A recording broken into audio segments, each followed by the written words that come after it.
Amém. Boa noite a todos, a paz do Senhor. Confesso que eu estou achando mais tranquilo pregar para as crianças do que para os adultos. Sempre a gente fica nervoso, né? Mas amém, agradeço a oportunidade. Hoje, podem assentar?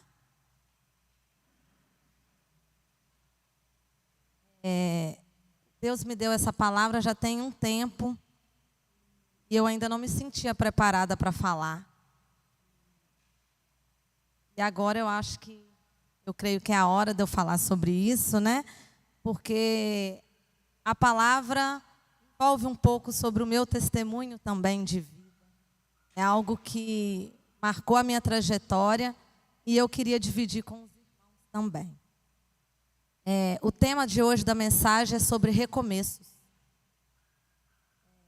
Recomeçar, né? Recomeçar sempre. Todo dia a gente tem a oportunidade de um recomeço, né? Um novo dia, uma nova história, uma nova oportunidade. Mas eu não estou falando só desse recomeço diário, não. Estou falando da gente recomeçar algo que a gente falhou. Errou na nossa trajetória, e Deus nos dá a oportunidade do recomeço, né? Deus é especialista em recomeços. Isso é a especialidade do nosso Deus e vocês vão ver hoje na palavra que eu vou falar. Quando Deus me deu esse tema, eu fiquei pensando, poxa, sobre quem que eu vou falar na Bíblia, né? As pessoas recomeçam. Eu comecei a ler no início do ano, de novo, a leitura anual. Quando eu cheguei em Êxodo, Deus me falou a respeito de Moisés, uma parte na Bíblia, os irmãos podem abrir lá em Êxodo 34, a partir do versículo 1. O título da mensagem é assim: As segundas tábuas da lei. Então disse o Senhor a Moisés: Lavra 2 tábuas de pedra, como as primeiras, e eu escreverei nelas as minhas palavras que estavam nas primeiras tábuas que você quebrou. E prepara-te para amanhã, para que subas pela manhã ao monte Sinai, e ali te apresentes a mim, em cima do monte. Ninguém suba contigo, ninguém apareça em todo o monte, nem ainda ovelhas nem gado se apacentem defronte dele. Lavrou, pois, Moisés as 2 tábuas de pedra, como as primeiras, e levantando-se pela manhã de madrugada, subiu ao monte Sinai, como o Senhor lhe ordenara, levando nas mãos as 2 tábuas de pedra. Tendo o Senhor descido da nuvem, ali esteve junto dele e proclamou o nome do Senhor. Amém? Quem conhece a história, né? Quem não conhece pode ler lá em Êxodo, a partir do capítulo 31, narra sobre essa história, que é sobre as tábuas do testemunho, né? Onde estão os 10 mandamentos. E ali Moisés tinha subido ao monte, tinha ficado 40 dias, né, 40 noites no monte, e Deus tinha escrito. Se você ler lá no capítulo 31, no versículo 18, diz assim: E tendo acabado de falar com ele no monte Sinai, deu a Moisés as 2 tábuas do testemunho, tábuas de pedra escritas pelo dedo de Deus. Então, o próprio Deus escreveu nas tábuas dos 10 mandamentos, né? Quando Moisés desceu lá do Monte Sinai, o povo tinha se corrompido. Você lê lá no capítulo 32, narra a história do bezerro de ouro, né? Arão fez um bezerro para eles adorarem. E aí Moisés ficou muito nervoso e acabou quebrando as tábuas que Deus tinha escrito. E aí foi a grande falha dele, né? Porque ele se estressou com o povo e acabou quebrando as tábuas. Se a gente ler lá no capítulo 34, no versículo 1, que a gente já leu aqui, Deus diz a ele, para ele mesmo lavrar as pedras. Dessa vez Deus não ia fazer todo o trabalho, né? Tinha colocado para Moisés lavrar as pedras que ele tinha quebrado. O que a gente aprende aqui? Deus, ele é especialista em recomeçar, sim. Mas eu queria colocar para os irmãos quatro passos do recomeço. Porque tem gente que recomeça, mas para na metade do caminho. Não segue até o final. O recomeço, ele tem um caminho a ser seguido. Tem um processo que a gente tem que seguir. E o primeiro dele é a gente reconhecer. Primeiro você tem que reconhecer os nossos erros. Quando Deus manda Moisés voltar no Monte Sinai e fazer todo o processo novamente, ele em obediência ele foi e ele reconheceu, né? Se ele foi, ele reconheceu que ele tinha falhado. Nós seres humanos temos a dificuldade de reconhecer os nossos erros. O pastor mesmo já colocou aqui a história de Adão e Eva. Quando eles falharam, nunca a culpa era deles. Ou era da serpente, ou era da Eva. Sempre um jogava a culpa no outro. E nós somos assim também. Então, quando a gente cai, ou quando a gente falha, ou quando algo impede que a gente continue na caminhada, nós precisamos reconhecer os nossos erros, as nossas falhas. A gente tem que parar de culpar os outros.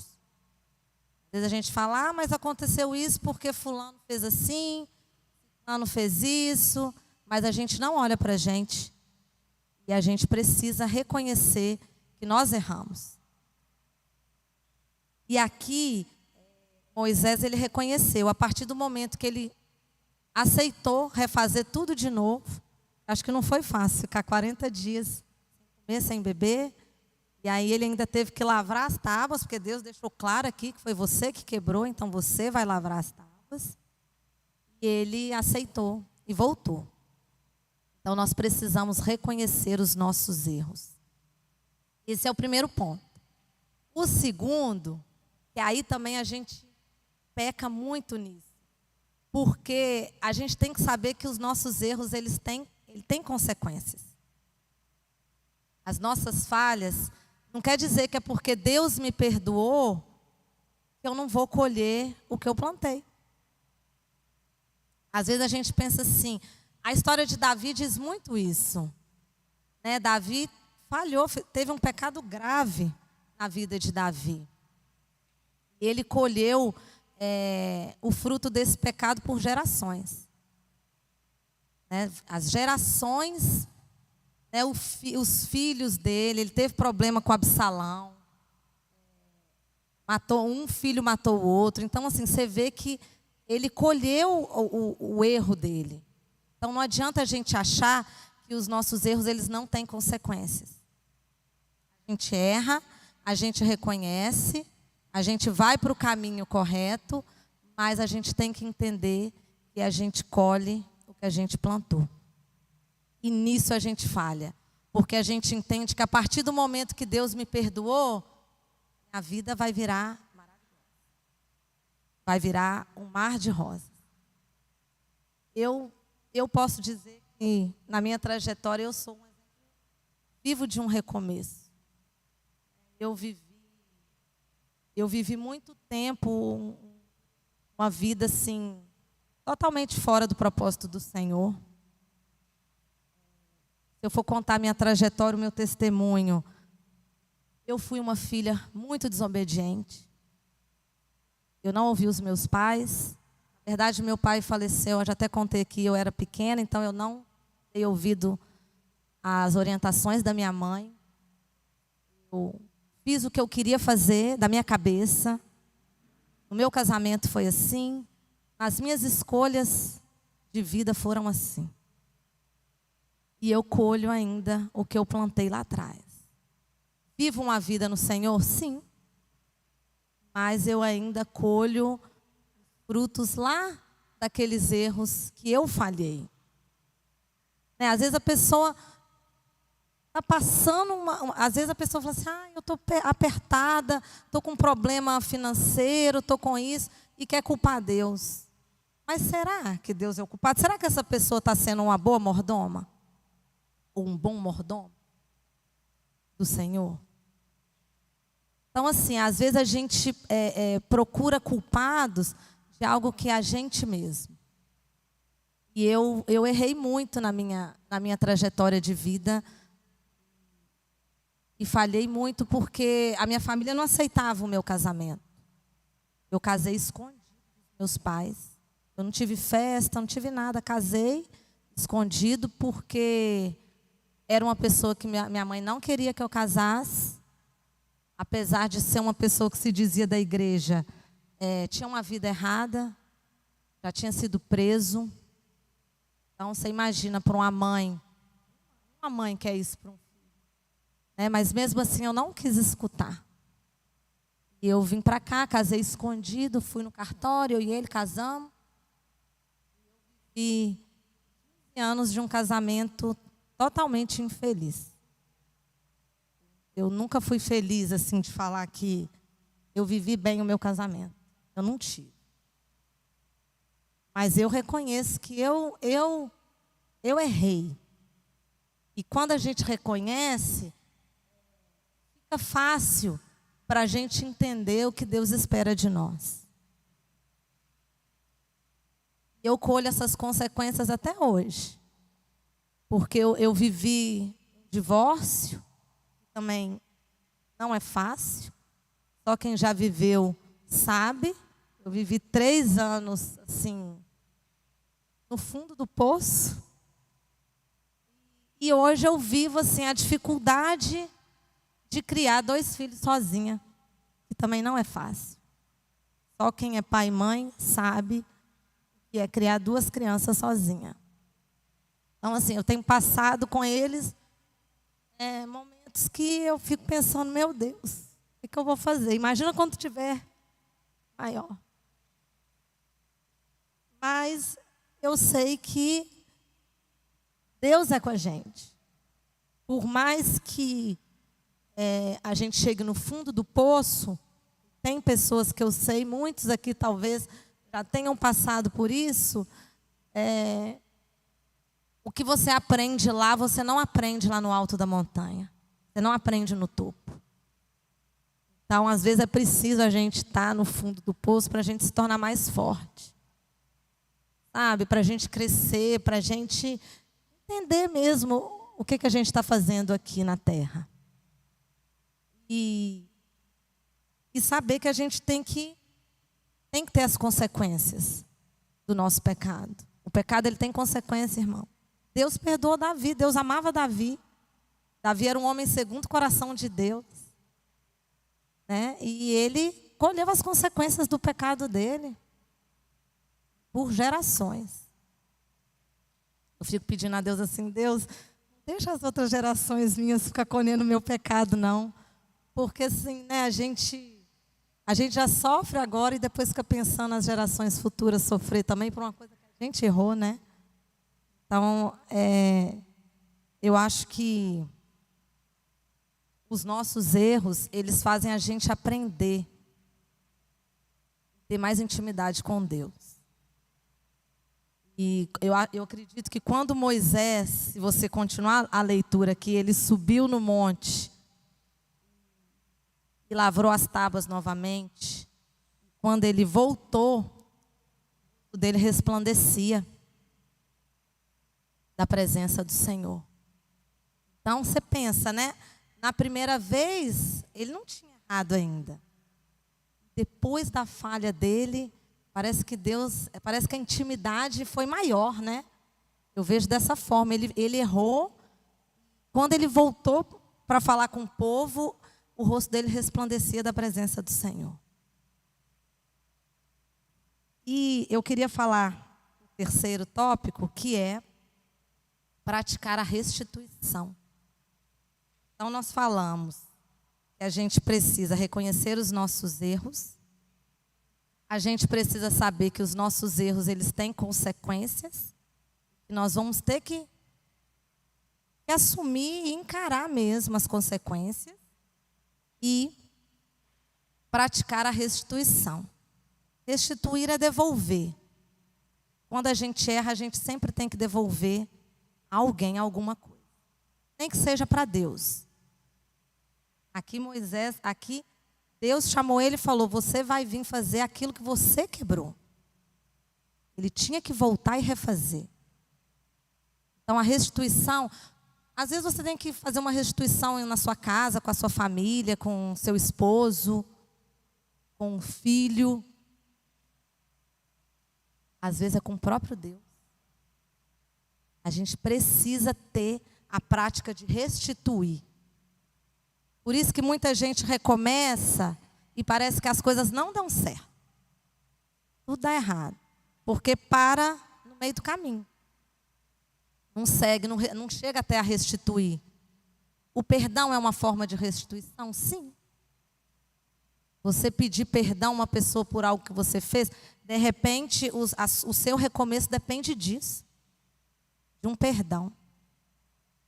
É você restituir aquela pessoa daquilo que você fez com ela. Um exemplo que a gente tem de restituição é Zaqueu, né?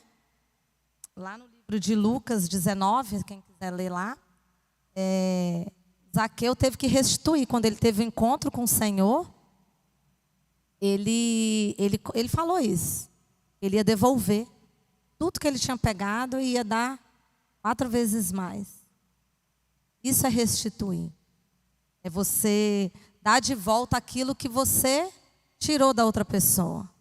Às vezes você magoou, às vezes chateou, às vezes brigou com alguém. Pode ser que for. Às vezes se afastou dos caminhos do Senhor. Né? Para quem se afastou, Deus espera isso. Deus espera essa restituição. É dar de volta aquilo que foi roubado, que foi tirado de alguém. E o quarto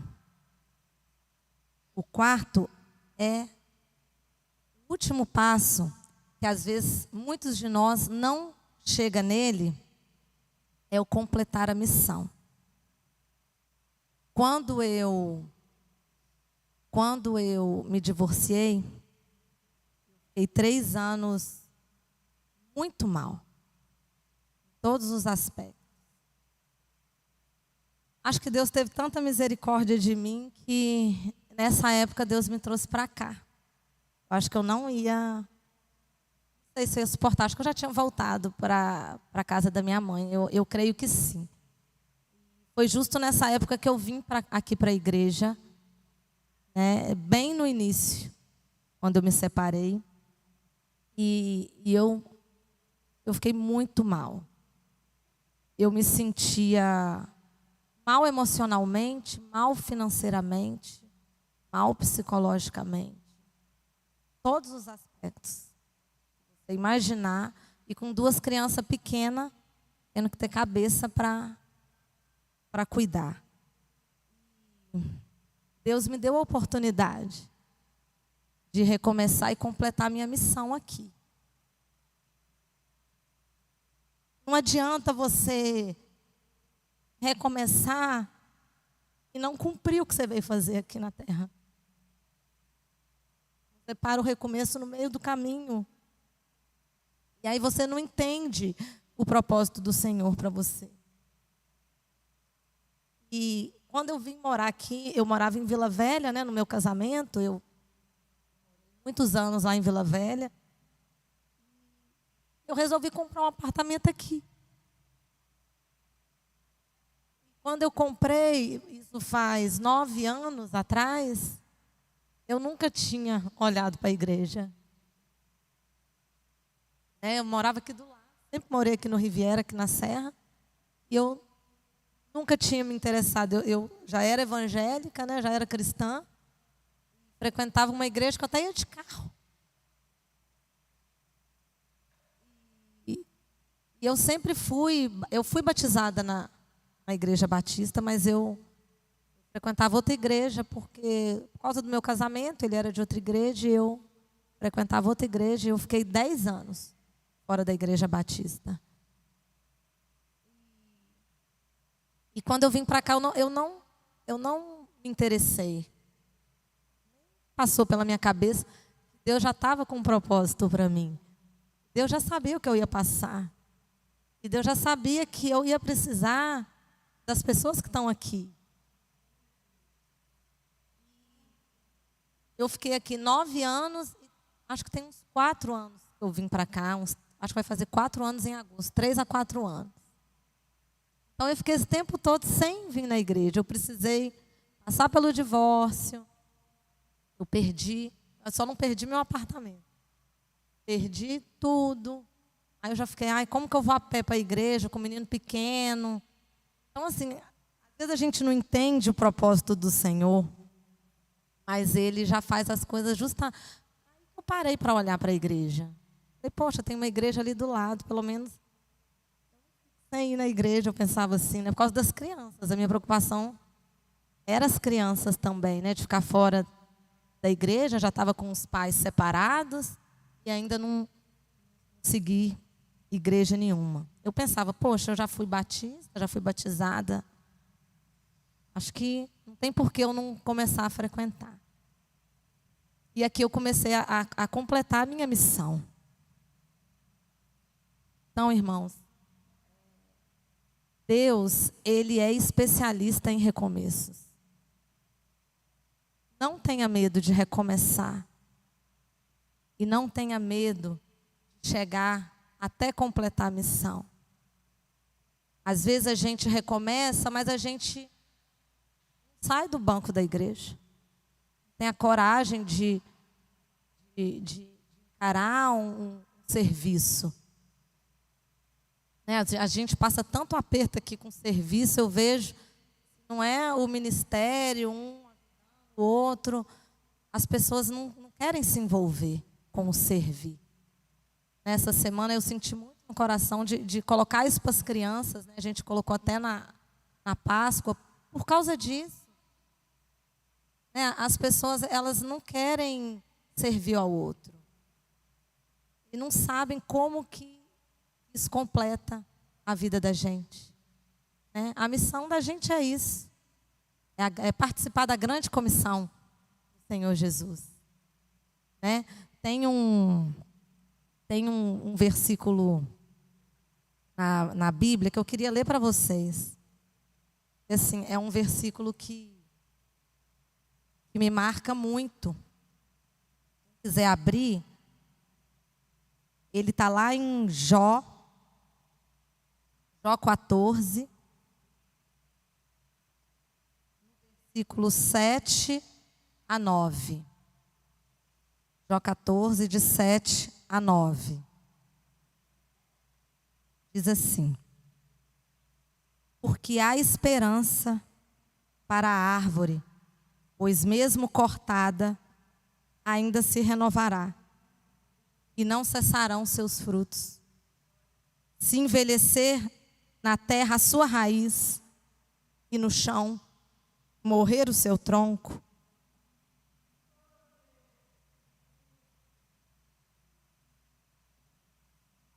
ao cheiro das águas brotará, dará ramos como uma planta nova. Eu fui uma árvore cortada.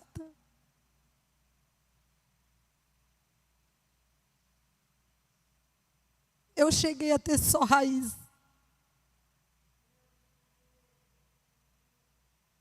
E hoje eu posso dizer que eu dou fruto. Isso é maravilhoso, irmãos, não tem preço. Se você é uma árvore cortada hoje, não para no meio do caminho, não. Se deixe dar fruto. Deixa Deus agir na sua vida. Quando eu comecei aqui na igreja, e no IBV Kids, a tinha me convidado para participar do ministério e eu nunca quis. Eu falava, não, vou ajudar em outra coisa. Eu já tenho 2 crianças para cuidar e eu não tenho muita paciência. Eu admito, é uma coisa que eu tenho que trabalhar em mim, é a paciência. Então, assim, eu não quis. Uma vez que eu até cheguei a participar de uma reunião para começar a trabalhar, mas eu acabei desistindo.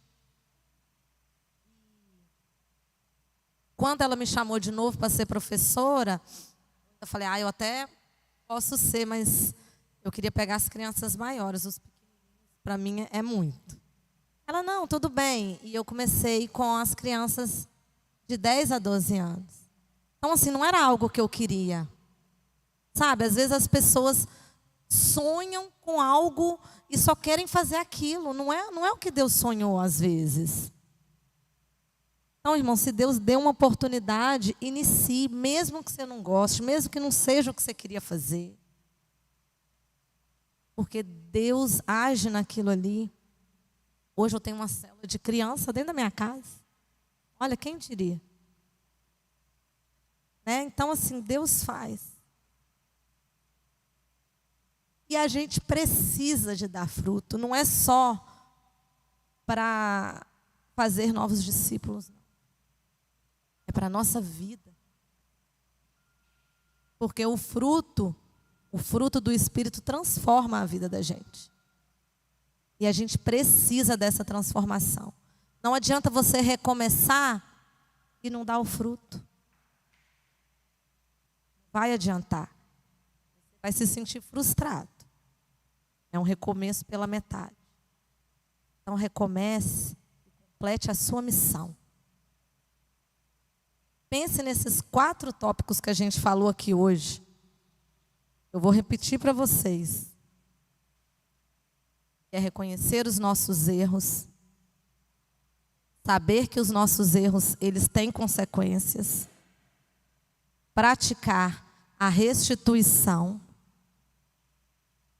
E completar a missão. Deus, Ele ama aquele que é improvável. Sabe aquela pessoa que ninguém dá nada por ela? É aquele ali que Deus vai agir. Eu sempre falava assim, eu já estou com 40 anos, tem tantos jovens na igreja, o que Deus vai querer fazer com uma pessoa mais, já estou com 40, eu já me achava velha.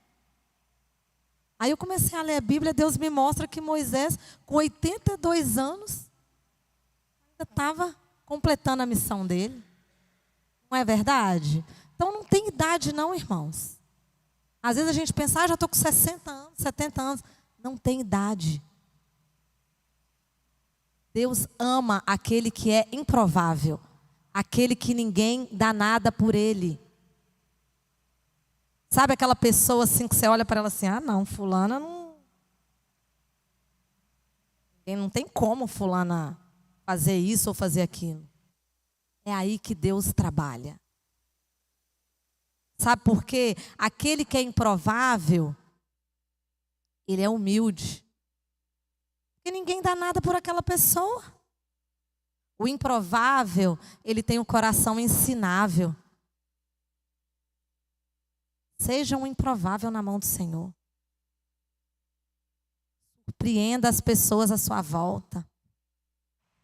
Deixe o sobrenatural de Deus agir na sua vida. E recomece. Sempre. Sempre. Quantas vezes forem necessárias. Até completar a missão. Sabe por quê? Porque eu sei que o meu Redentor vive. E por fim ele reinará sobre a terra. E um dia ele voltará para nos buscar. E eu quero estar com a minha coroa. E eu sei que vocês também. Amém, irmãos? Não deixe de recomeçar, recomece sempre. Quantas vezes forem necessárias. É filho que está na droga, é marido que não está na igreja, marido que está prestes a sair de casa, casamento que às vezes a pessoa quer casar e não consegue casar. Deus age em qualquer situação. Então, se hoje você está errada com o Senhor ou errado com o Senhor, recomece. Recomece seguindo os passos. Esses 4 passos que a gente falou. Eu tenho certeza que vocês vão dar ainda muitos frutos para a honra e glória do Senhor. Amém?